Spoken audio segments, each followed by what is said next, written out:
வணக்கம். 8 மணி செய்திகளுக்காக உங்களை வரவேற்பது நான் அனிதா.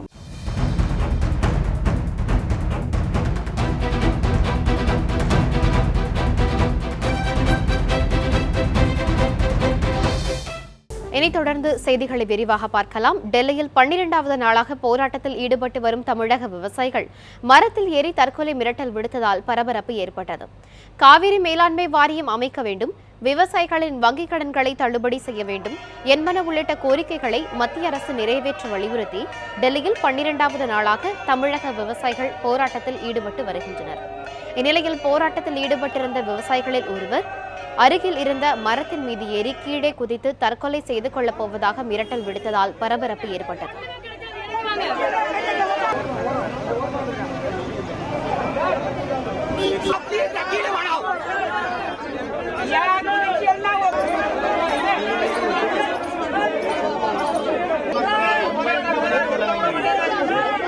மதியம் சுமார் 12:40 மணி அளவில் மரத்தில் ஏறிய விவசாயிகள் அரை மணி நேரம் தங்கள் கோரிக்கைகளை வலியுறுத்தி மிரட்டல் விடுத்தனர். அவர்களை கீழே இறங்கி வருமாறு நடிகர் விஷால் உள்ளிட்டோர் வேண்டுகோள் விடுத்தனர். அரை மணி நேர வேண்டுகோளுக்கு பிறகு விவசாயிகள் இருவரும் கீழே இறங்கி வந்தனர்.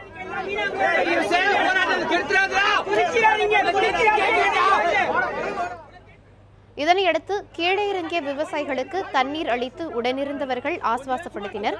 முன்னதாக விவசாயிகளின் தற்கொலை மிரட்டலை அடுத்து தீ அணைப்பு வாகனம் வரவழைக்கப்பட்டது.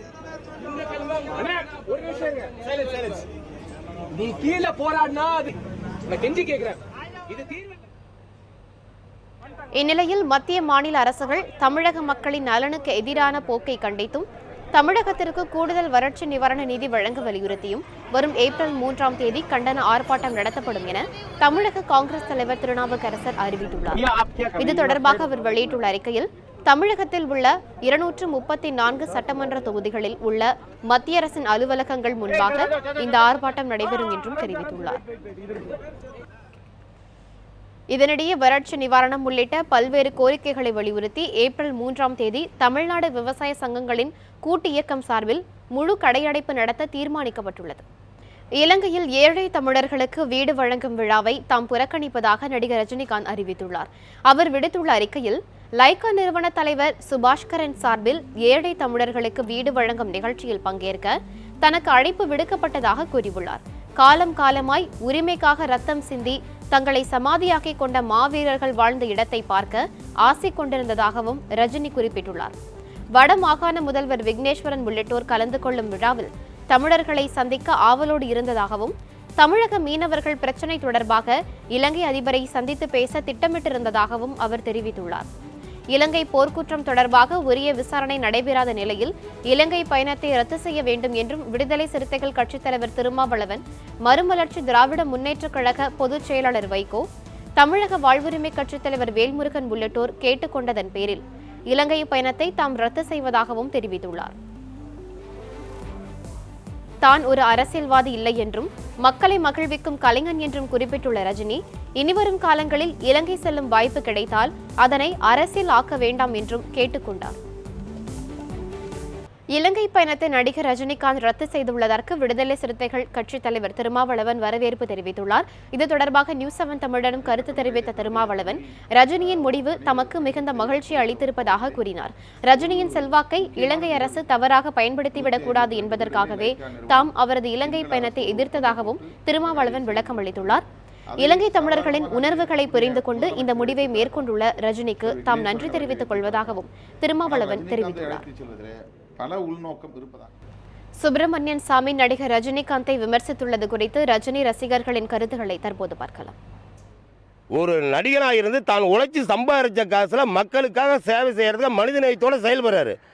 நீங்க அவன் அரசியல்வாதி பணத்தை வாங்கிட்டு மக்களுக்கு கொடுக்கப்பட்ட நிதியிலிருந்து திருடி திங்கிற நீங்கெல்லாம் தலைவர் சூப்பர் ஸ்டாரை பேசுறதுக்கு எந்த ரைட்ஸுமே கிடையாது. இப்போ ஏன் அரசியல்வாதிகள்லாம் பார்த்தீங்கன்னா தலைவரோட விஷயத்தில் தலையிடுறாங்க. அப்படிங்கும்போது பார்த்தோம்னா யாருக்கும் எந்த ஒரு தகுதியும் கிடையாது. இன்றைக்கே இதே சரி, இதுவே சுப்பிரமணிய சாமிக்கு இதுவே கடைசி டைமாக இருக்கணும். இதுக்கு மேலே சுப்பிரமணிய சாமின்னு கிடையாது, எந்த ஒரு சாமிக்கும் தலைவரை பற்றி பேசுகிறதுக்கு அருகதை கிடையாது. மீண்டும் வன்மையாக கண்டிக்கிறோம். சுப்பிரமணிய சாமி தமிழ்நாட்டுக்குள்ளே வந்தால் கருப்புடி காட்டி எங்கள் எதிர்ப்பு தெரிவிப்போம். ஆர்கே நகர் இடைத்தேர்தல் குறித்த ஆலோசனைக் கூட்டம் சென்னை மாநகராட்சி அலுவலகத்தில் நடைபெற்றது. இதில் இடைத்தேர்தலை எவ்வித இடையூறுமின்றி நடத்துவது தொடர்பாகவும் பணப்பட்டுவாடாவை தடுப்பது குறித்தும் ஆலோசிக்கப்பட்டது. மாநகராட்சி ஆணையரும் மாவட்ட தேர்தல் அதிகாரியுமான கார்த்திகேயன், தேர்தல் பொது பார்வையாளர் பிரவீன் பிரகாஷ் ஆகியோர் தலைமையில் நடைபெற்ற இந்த கூட்டத்தில் தேர்தல் அலுவலர் விஜயலட்சுமி கந்தசாமி, ஆர்கே நகர் தேர்தல் அலுவலர் பிரவீன் நாயர் ஆகியோர் கலந்து கொண்டனர். பின்னர் செய்தியாளர்களிடம் பேசிய கார்த்திகேயன், 15 இடங்களில் உள்ள 29 வாக்குச்சாவடிகள் பதற்றம் நிறைந்தவைகளாக கண்டறியப்பட்டுள்ளதாக கூறினார். பணப்பட்டுவாடா புகார்களை 1913 என்ற எண்ணில் பொதுமக்கள் தெரிவிக்கலாம் என்றும் குறிப்பிட்ட அவர் 8 பறக்கும் படைகள் தொடர் கண்காணிப்பில் உள்ளதாகவும் தெரிவித்தார். 29 வாக்குச்சாவடிகள் பதற்றமான வாக்குச்சாவடிகள் என்று கண்டறியப்பட்டுள்ளன. அவை 15 லொகேஷன்ல இருக்கு. அந்த 29 வாக்குச்சாவடிகளையும் மத்திய போலீஸினுடைய டிப்ளாய்மெண்ட் இருக்கும். அதனால இன்னும் வாக்காளர்கள் யாரும் அச்சப்பட வேண்டிய அவசியமே இல்லை. நான் முன்பே சொன்ன மாதிரி நியாயமாகவும் நேர்மையாகவும் இந்த தேர்தல் சிறப்பாக நடத்தி முடிக்கப்படும். இதனிடையே தேர்தலின் போது வாக்குச்சாவடியில் பணியாற்றும் ஊழியர்களுக்கான பயிற்சி வகுப்புகள் புது வண்ணாரப்பேட்டை மாநகராட்சி பள்ளியில் நடைபெற்றது. இதில் 1600 பணியாளர்களுக்கு பயிற்சிகள் வழங்கப்பட்டன. பயிற்சி வகுப்புகளை மத்திய தேர்தல் பொது பார்வையாளர் பிரவீன் பிரகாஷ், மாவட்ட தேர்தல் அதிகாரி கார்த்திகேயன் மற்றும் தேர்தல் அலுவலர் பிரவீன் நாயர் உள்ளிட்டோர் பார்வையிட்டனர்.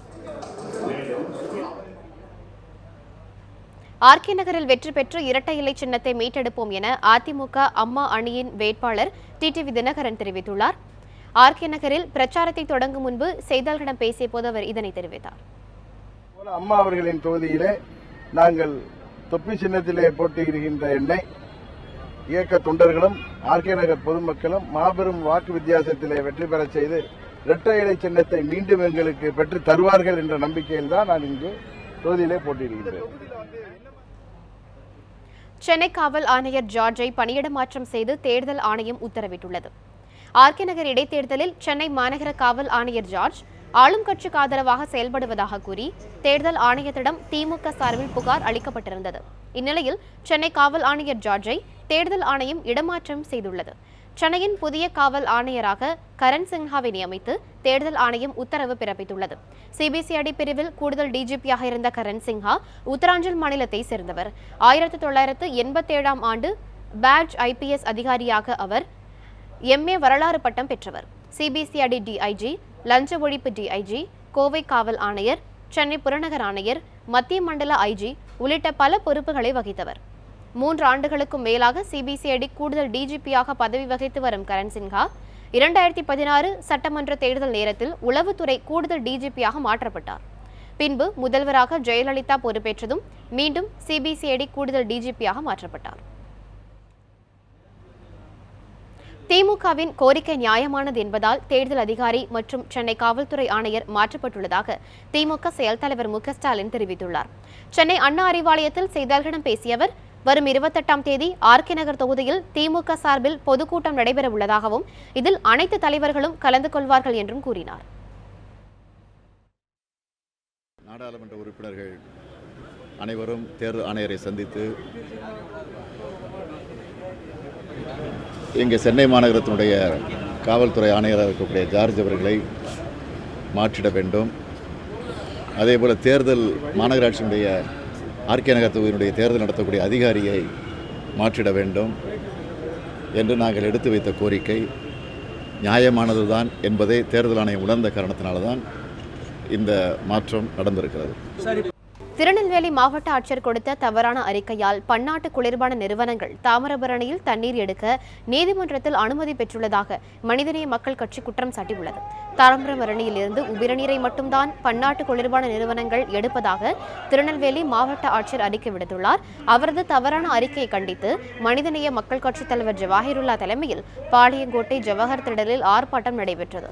இதனிடையே செய்தியாளர்களுக்கு பேட்டியளித்த ஜவாஹிருல்லா, வற்றாத ஜீவநடியான தாமிரபரணியில் கடும் வறட்சி நிலவும் நிலையில் தாரை வார்க்கப்பட்ட தாமிரபரணியை மீட்க வேண்டும் என வலியுறுத்தினார்.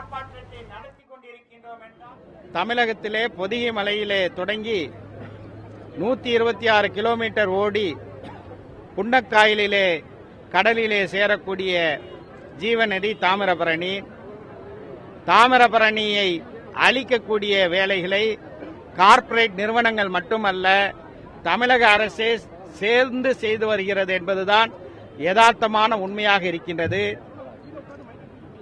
தாமிரபரணியிலிருந்து கோக், பெப்சி போன்ற பன்னாட்டு நிறுவனங்கள் எடுப்பது வெறும் உபரி நீர்தான் என்று தமிழக அரசின் சார்பாக நெல்லை மாவட்ட ஆட்சியர் கொடுத்திருக்கக்கூடிய வாக்குமூலம் பன்னாட்டு நிறுவனங்களுக்கு அடிமையாகவும் தமிழ்நாட்டு மக்களுக்கு எதிராகவும் தமிழக அரசு செயல்படுவதற்கான எடுத்துக்காட்டாக இருக்கின்றது. உடனடியாக தாமிரபரணியிலிருந்து பெப்சி நிறுவனமும் கோக் நிறுவனமும் இதர வர்த்தக நிறுவனங்களும் தண்ணீரை எடுப்பதை தடை செய்ய வேண்டும் என்ற கோரிக்கையை முன்வைத்து மனிதநேய மக்கள் கட்சியின் சார்பாக இந்த ஆர்ப்பாட்டம் நடைபெறுகிறது. அது மட்டுமல்ல, நாளொன்றுக்கு 30,000 லிட்டர் கழிவு நீர் தினமும் தாமிரபரணியிலே கொட்டப்படுகிறது. இப்படி கொட்டக்கூடியவர்கள் ஆலைகள் மட்டுமல்ல, நெல்லை மாநகராட்சியே இந்த படுபாதக செயலை செய்கின்றது. தாமிரபரணியிலே கழிவு நீரை கொட்டுவதை உடனடியாக தடை செய்வதற்கு தமிழக அரசு நடவடிக்கை எடுக்க வேண்டும் என்ற கோரிக்கையை முன்வைத்து இந்த போராட்டத்தை நடத்துகிறோம். புதுக்கோட்டை மாவட்டம் வடகாட்டில் ஹைட்ரோ கார்பன் திட்டத்தை எதிர்த்து 21 நாட்களாக நடந்து வந்த போராட்டம் தற்காலிகமாக கைவிடப்பட்டது. ஆலங்குடி அருகே உள்ள நெடுவாசலில் ஹைட்ரோ கார்பன் திட்டம் செயல்படுத்த மத்திய அமைச்சரவை கடந்த மாதம் 15ஆம் தேதி ஒப்புதல் அளித்தது. இதனை எதிர்த்து நெடுவாசல் மற்றும் நல்லாண்டார் கொல்லையில் போராட்டம் வெடித்தது. இதைத் தொடர்ந்து பல்வேறு தரப்பினர் சார்பில் நடந்த பேச்சுவார்த்தைக்கு பிறகு கடந்த 9ஆம் தேதி போராட்டம் கைவிடப்பட்டது. ஆனால் வடகாட்டில் நடந்த போராட்டத்தை பொதுமக்கள் கைவிடவில்லை. அவர்கள் தொடர்ந்து 21வது நாளாக போராட்டத்தில் ஈடுபட்டு வந்தனர். இதனிடையே இன்று போராட்டக்காரர்களுடன் மாவட்ட ஆட்சியர் கணேஷ் பேச்சுவார்த்தை நடத்தினார். மக்களின் கோரிக்கைகளை நிறைவேற்றுவதாக மாவட்ட ஆட்சியர் உறுதியளித்ததைத் தொடர்ந்து போராட்டம் தற்காலிகமாக வாபஸ் பெறப்பட்டது. அடுத்த 10 வருடங்களில் இந்தியா 60% மின் உற்பத்தியை மரபுசாரா உற்பத்தி மூலம் எட்டிடும் என்று தகவல்கள் வெளியாகியுள்ளது. சர்வதேச அளவில் மின்சார தேவையை பூர்த்தி செய்வதில் மரபுசாரா எரிசக்தி திட்டங்களின் பங்களிப்பு படிப்படியாக அதிகரித்து வருகிறது. சுற்றுச்சூழலுக்கு நண்பனாக விளங்கும் மரபுசாரா எரிசக்தி திட்டங்களுக்கு உலகம் முழுவதுமாக ஆதரவு பெருகி வருகிறது. இதனை கருத்தில் கொண்டு இந்தியாவில் காற்றாலை, சூரிய ஒளிசக்தி போன்ற மரபுசாரா மின் உற்பத்தி திட்டங்களில் ஜப்பான், பிரான்ஸ் போன்ற மேலை நாடுகளின் முதலீடுகள் அதிகரிக்க தொடங்கியுள்ளன. இந்நிலையில் கடந்த 2016ஆம் ஆண்டில் தமிழகத்தில் உலகின் மிகப்பெரிய அளவில் சூரிய சக்தி மின் உற்பத்திக்காக ராமநாதபுரம் கமுதியில் 648 மெகாவாட் மின் உற்பத்தி துவங்கப்பட்டுள்ளது. இதுபோன்ற திட்டங்களில் வாயிலாக அடுத்த புத்தாண்டுகளில் 10 ஆண்டுகளில் இந்தியா 60% மின் உற்பத்தியை மரபுசாரா எரிசக்தி மூலம் எட்டிடும் என உலக பொருளாதார அமைப்பு தகவல் வெளியிட்டுள்ளது.